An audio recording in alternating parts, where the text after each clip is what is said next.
Happy Wednesday!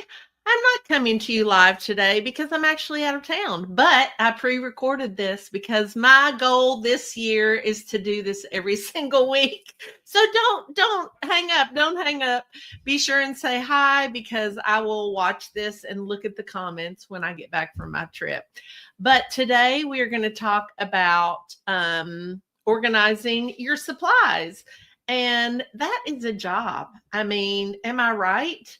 We have a lot of stuff as creatives. So I am not a great organizer, but I'm going to tell you how I organize my stuff because for me, being not organized at all, if I can do it, then you can do it. So the first thing starts with getting rid of stuff that you don't need. So, what do you really need as a cookie decorator? I'm going to share that with you today. And then I'm going to tell you how I organize my stuff.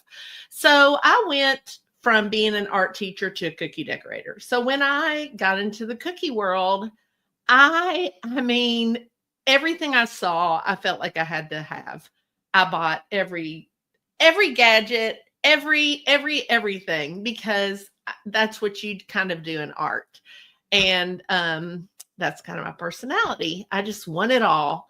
So, over the years, I've been doing this about a decade. I have realized what you really need and what you don't. Now, this, of course, is only my opinion, but here's the things I think you really need for cookie decorating. You need good color, good icing color. Now, I use the sugar art. It's my favorite. It just mixes into the color to the icing really well. You can mix the colors to create new colors. It's very good quality. You don't have to use a ton of it. And I love the owners of the company. They're just the nicest people. So I like supporting them.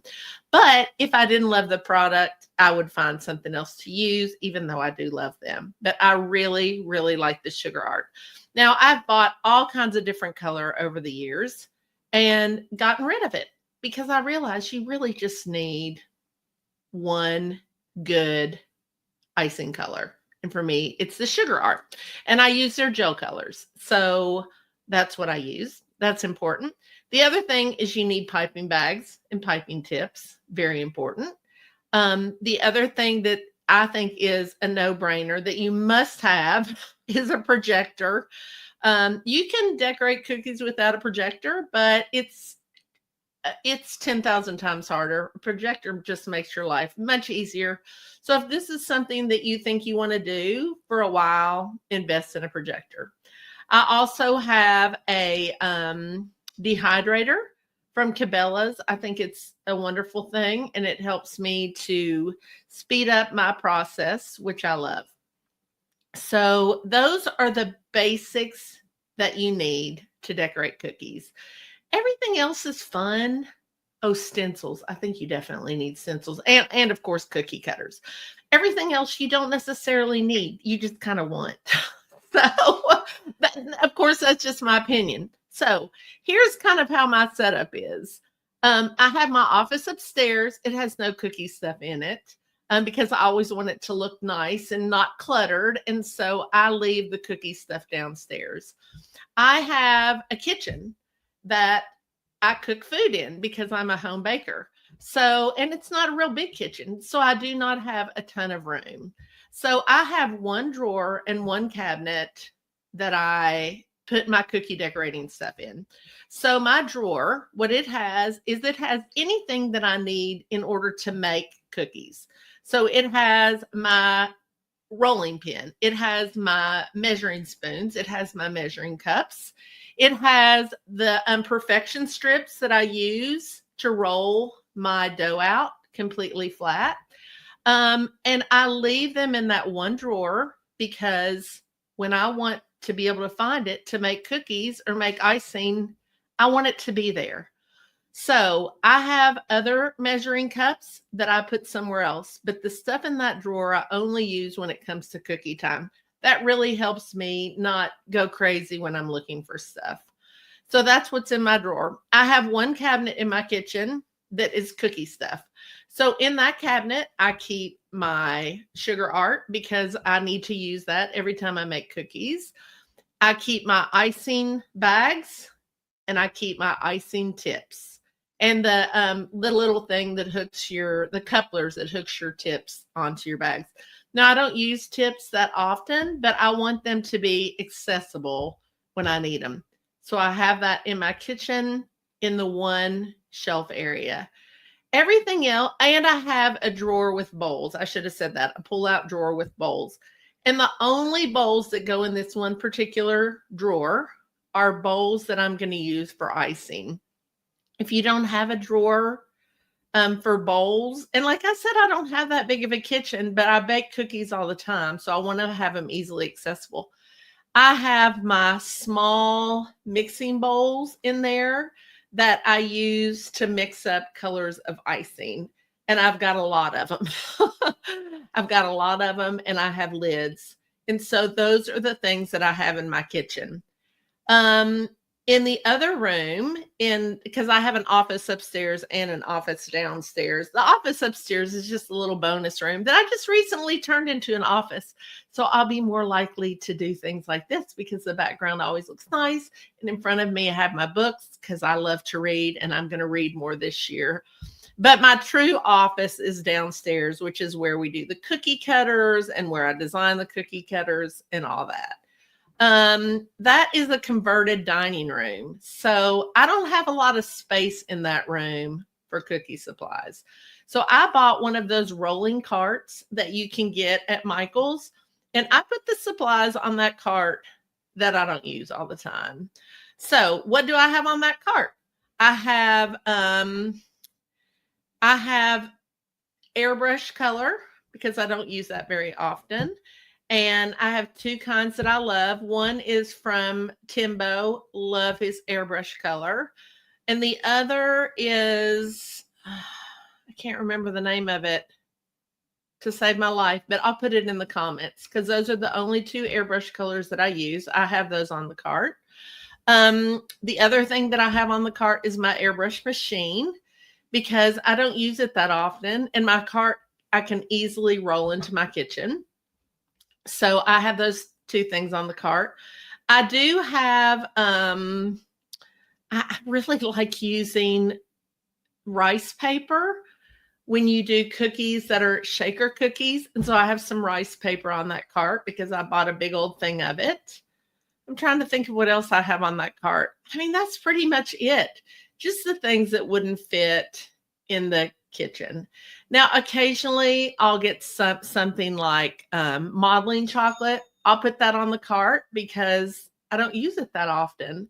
So the things on that cart are supplies that I will use on occasion, but not very much. Now, let's talk about stencils because stencils can be a booger, right, to store.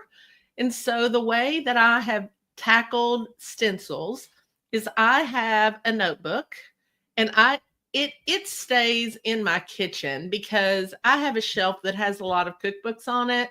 So I just put that binder on that shelf. And I have the not sleeves, but the inserts like you get your kids to put their paper in, I can't think today. What do you call it? Not the file folders, like the envelopes, where you open it up. Okay. If it was this is my planner. You would open it up and you would have like a place a pocket. That's it. It has pockets in it. Pocket dividers. When you get above 55, sometimes those words just don't come. It has pocket dividers, and each type of pocket has a different type of stencil. I shove them in there. They're not organized, but they're in there. So if I want a sports themed stencil, they're all shoved in that pocket. And when I can't fit any more in, I look through and I actually throw away the ones that I've only used once or never think that I'm going to use again because I don't need to keep every single thing I've ever used. So I have one for sports. I have one for birthday. I have one for stripes. I have one for dots, basic stencils. And so it's easy for me to just flip through, find those pockets and pull out the stencils and look through what I need. I'm sure you all have lots better ways of organizing stencils, but for me, I just want to shove it in somewhere. I don't want to put it in a clear pocket protector. I just go through life fast. And so it's still organized. I can still find it. It sits up on my shelf. You all probably have better ways. And if you do, I would absolutely love to hear them. Now, let's talk cookie cutters, because cookie cutters are the thing that people are like, I don't know how to organize those. So I have I have a finished basement. If I didn't, they would probably be in the garage. Um, I have all my cookie cutters in plastic totes, plastic bins with tops on them. And I've gotten rid, because I have a cookie cutter shop, I no longer have any cookie cutters besides what I sell. So that makes it really easy, because the cookie cutter sets that I sell in my Cheerful box, they come with a cookie cutter bag, storage bag. And so on the bag, it has the outside, it has a picture of what the cookie cutters are. So that makes it really simple for me, because I know what's in there. So I have one bin for Valentine's, and I put my Valentine cookie cutter bags in there with pictures on the front, and it makes it really super organized. Now, if you don't have that, I would highly recommend buying some like 5x5 clear bags. And when you get a new cookie cutter, put it in an individual bag and put a picture on the outside, or write with a Sharpie what the cookie cutter is. That will make your life so much easier in the future. And then stick it in a bin. Now, every year in January, I go through every bin and I pull out cookie cutters that I've never used. Now, like I said, I just recently switched over to only my cookie cutters, because I mean, I had so many cookie cutters, but this is what I would do before. I would look through the bin, and if there was a cookie cutter that I had never ever used, I got rid of it. And I didn't feel bad about doing that, because things were overflowing. Or if there was a cookie cutter that was damaged in some way, because sometimes we hold on to something and we think, I might use that. I could cut out some cookies, because I'm not real. I bought some cheap cookie cutters that were not very well made. And so they would get damaged. So I would throw those away. So I always did a good purge. I have given away tons of cookie cutters. I'm in a cookie group in Kentucky, and a couple years ago I did this big old purge, and someone came that had just recently started doing cookies, and I gave her hundreds of dollars of cookie cutters. But I didn't care to do that. It got it out of my house and it blessed someone else. So get rid of the stuff that you don't think that you're going to need. So just to recap a little bit, I put my cookie cutters in bins that are labeled in bags, and makes it much easier for me to find what I need when I need it. I have a rolling cart that I put the supplies that I don't use all the time, but I still need on that, and it's easy to roll into my kitchen. In my kitchen, I have a cabinet where I store things that I use all the time. I have a drawer, and I have a pull out. Well, one is a small pull out drawer and one is a larger one. And all my cookie stuff is there.